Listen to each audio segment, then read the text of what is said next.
Shokovimizni remont qilib berdi, xudo xolisa. Kamuflaj qolmadi. O'zi -30 gradus.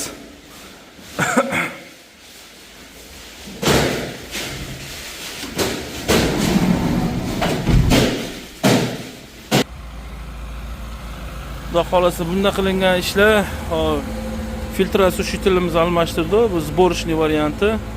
Piselinon klapan ta'mirladi desak ham bo'lardi.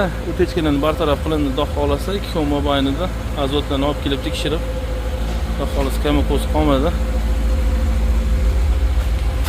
Hozir eshikni ochganimga -25 ga tushib qolibdi. Xudo xolasa kimga shunaqa xizmatlar kerak bo'lsa, bemalol murojaat qilasizlar. Tovuq mahsulotlari kerak bo'lsa ham, okalarimiz tovuq mahsulotlar bilan shug'ullanishadi. Bemalol qo'ng'iroq qilsani, O'zbekiston bo'ylab yetkazib berish imkoniyati ham bor ekan bularda. Hammaga rahmat, sog' bo'lasizlar.